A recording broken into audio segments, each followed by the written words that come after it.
Okay, so nung natapos na ni Noah yung arko,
Kim.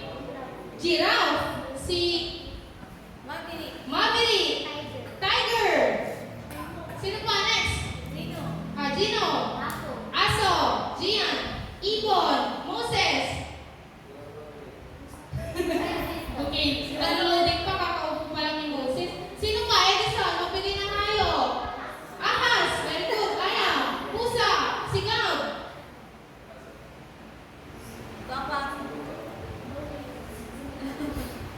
Wait lang, tinutulong pa siya. Ano daw? Aso. Okay, dalawang aso. May partner. Partner niya yung aso ni Gino. Si Mark. Giraffe. Okay, partner niya yung giraffe ni Maverick. Okay, yung mga hayop na nakita niyo doon, may partner sila, di ba? By twos. May mga partner yung mga hayop. Nung nakapasok na daw yung hayop at pamilya ni Noah, bigla daw, bumuhos ang ulan at bumaha. Underground waters erupted from the earth, and the rain fell in mighty torrents from the sky. It rained for 40 days and 40 nights. Okay, sabi sa video, umulan at bumaha daw ng ilang araw? 40 days and 40 nights. Imagine nyo yun, di ba, dito sa lukaw, uulan lang ng ilang hours lang, babaha na kaagad, di ba? Paano pag 40 days and 40 nights na tuloy-tuloy? Sa more than isang buwan. Ano na ngayon? Nandun na tayo sa bubong nila, Pastor. Nagtinok na kinibat bubong nyo. Dati nandun lang may abong niya, di ba? Sobrang taas na ng baha, di ba? So, very blessed sila kasi pinagawan sila ng barko kay Noah. And then some. Many days later, Noah sent out a dove to find dry land. But the dove came back. After 7 days, Noah sent out the dove again, and it returned with a branch. After 7 more days, Noah released the dove again. This time, it did not return. This made Noah think the dove found dry land where it could rest. Noah lifted the covering of the boat and saw that the surface of the ground was dry. Okay. So, after 7 days daw, umistart na yung baha at pag-ulan. So, sa tingin nyo, ano yung ginamit ni Noah na parang instrument niya para malaman niya kung talagang dry na? Ibon. Specific ibon is dove. Very good, nakikinig sila. So, ginamit ni Noah yung dove para malaman niya kung nakahanap na ba yung ibon ng dry land. Nakahanap na siya ng kanyang pagpupugaran. Okay, so, nung una daw, bumalik yung ibon, wala pa siyang dala, bumalik siya kaagad, di ba? Pangalawang beses, bumalik yung ibon, may dala siyang branch ng puno. So, nakakuha siya ng branch ng puno. Pangalawa, pinabalik na ulit at bumalik siya. Doon, na-determine ni Noah na wala nang baha at ulan. Noah trusted in God's plan, and God protected his family during the flood. Okay, so si Noah daw, nag-trust siya kay, kanino siya nag-trust? Kay God. Okay, si Noah daw ay nag-trust kay God. So tayo, magta-trust ba tayo kay God? Magta-trust tayo kay God. Very good sila. So, sa lahat daw na na-encounter natin everyday, kailangan natin mag-trust kay? Kanino kay? God. Para mahina. Kanino tayo magta-trust kay? God. Very good.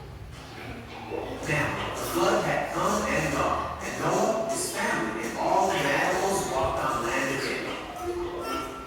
Noah built an altar and Okay, so after ng pagbaha, naglan na yung barko sa buhangin, nag-stop na. So, yung mga nakasakay sa barko ay bumaba na kasi nandun yung family niya, yung mga hayop at ibang tao kanyang hinikayat na sumakay sa barko. sacrificed burnt offerings to the Lord. God was pleased with Noah's sacrifice and made a promise to Noah that he would never again destroy the earth and every living thing with a flood. Okay, so ang ginawa daw ni Noah ay nag-thank you siya at nag-sacrifice siya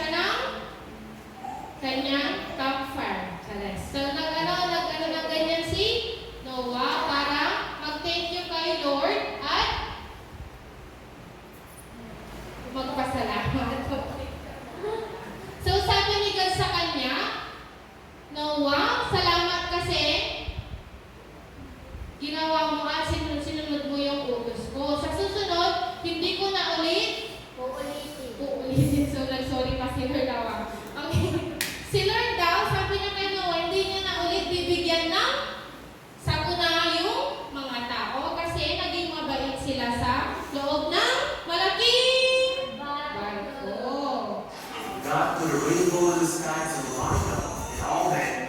Okay, sikat daw. Nagpakita ng ano yan? Rainbow. Kasi yun yung sign na wala na ulit ulan. Di ba? Pag umuulan dito, nakakita mo kayo ng rainbow? Ibig sabihin po may rainbow na wala nang susunod na ulan. Okay, sabihin niyo nga kung ano yung mga kulay sa rainbow. Magbigay nga kayo ng kulay sa rainbow. Okay, si Gian. Red. Orange. Indigo. Si Maverick. Pink. Pero wala din sa rainbow. Si Kim. Purple or violet. Yellow. Red. Okay, Roy, GB. Okay, very good sila na. Time of this promise.